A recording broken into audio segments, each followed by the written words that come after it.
débat tout le temps. dama ne Aliou mi defe naa sur cette question il peut être parmi les jeunes qui a bu ñu amee opportunité jàkkaarloog président toog ak moom war nañu am sañ-sañu wax ko ci seen xalaat parce que moom li tax ma gëm ni war na ko mun a def. ñoom est-ce que am nañu. non parce que li tax ma gëm ni war na ko mun a def. En 2012, c'était très chaud. 2011, et il a eu une position très courageuse.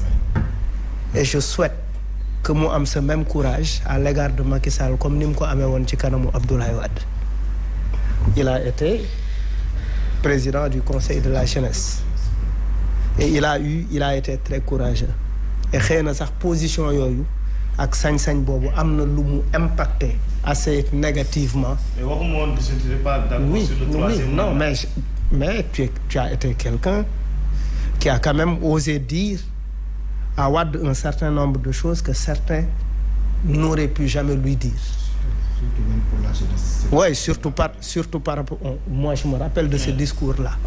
Et je pense que sans géo, je pense que bon, il faut être loyal, hein, défendre le président quand tu es un membre de la paire, mais tu es aussi sur les principes.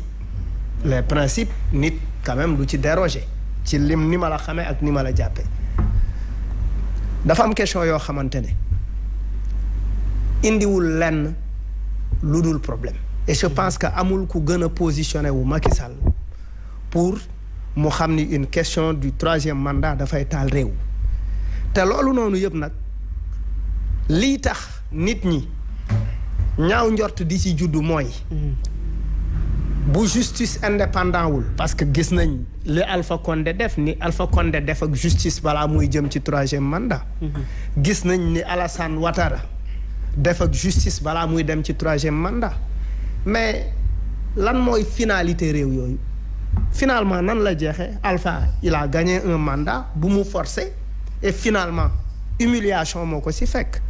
Il ne faut pas qu'on dise ñu ne Sénégal parce que on a l'habitude de dire sunu réew mi dañ fee ñaan nit ñu baax ñi jàmm dañ koy dox jàmm c'est des actes qu'on pose surtout bu fekkee am na loo xamante ne yow yàlla def na nga nekk njiit di jiite réew ñu dénk la ko nga mën a débarrasser nit ñi ci yenn affaires yi pour man il n'est même pas question que la question du troisième mandat mu nekk fi peut-être man gëmuma sax ni dañu war a toog en ce moment di ci débat gëmuma ko li ma gëm mooy am na loo xamante ne dañ ko réglé on l'a réglé et lui-même l'a dit wax na ko plusieurs fois moom wax na ko je pense que soxlawul mu koy waxaat il a dit que du def troisième mandat il nous l'a dit à travers plusieurs interviews li ma comprendrewul mooy quel est ce besoin pourquoi ñu am tout ce besoin di ñëwaat sur cette question alors que lui il a dit qu'il ne le ferait pas. Il a dit aussi qu'il va pas dire oui, qu'il va pas dire aussi non. Parce que jàpp naa ni il a déjà dit. que dama wax waaw dama wax déet est-ce que du ma teyal xel non c'est-à-dire mais pourquoi ñu bëgg yooyu mooy indi xel yu tey pourquoi on veut le suivre dans son jeu politique nous on doit respecter li nga xamante ne moom il l'a dit et redit plusieurs fois. Maintenant te xam na aussi lan la question wu troisième mandat indi ci réew mi su Wade lan la question troisième mandat indi ci sous-région bi et que ñu ngi wax ni effectivement réew mi dañ ko bëgg a ñàkk pour mu nekk réew moo xamante ne li xew feneen du fi xew pour li xew feneen du fi xew ba ay samba boy yu am yeneeni gis-gis di ñëw fii si réew mi di ci dugal yooyu bu ñu leen may buntu c'est-à-dire bu ñu bëggee ni par exemple bañ a profité ay terroristes ñëw dugg ci réew mi il ne faut pas leur ouvrir une brèche parce que ñu mel noonu brèche yooyu rek lañ soxla pour taal réew mi. alors sa commentaire par rapport à cette sortie maa ngi ñëw ci yow maître par rapport à cette sortie bu président de la République jëm ci troisième mandat bi. Professeur bu toogee fii. parfois ñuy profité pour di ko interpeller ci yenn questions yi. voilà mais prof est-ce que c'est-à-dire dama ko bëgg a interpeller parce que je pense que pour le cas de Khalifa et de Karim. je pense que c'est le code électoral de 1992 moom moo empêché seen candidature Oui, j'ai dit qu'on l'a recopié de la France. Ouais, mais c'est le code électoral consensuel de 1992, hein? Oui, mais ce qui est consensuel peut être faux. Non, en fait, bon... C'est-à-dire, je dis que le consensus politique, n'est-ce pas, peut être différent du consensus démocratique. Non, en fait, ça donc, c'est le code électoral de 1992.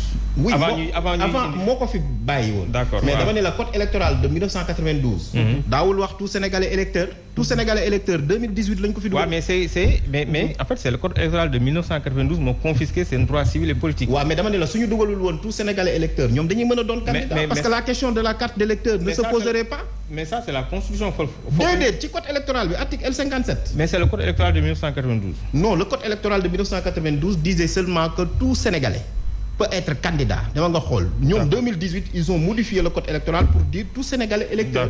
D'accord. Maintenant, alors, par rapport à quelle question, moi, je vais solo. Abdou, sur cette question-là, je n'ai jamais entendu le président dire le contraire. Ça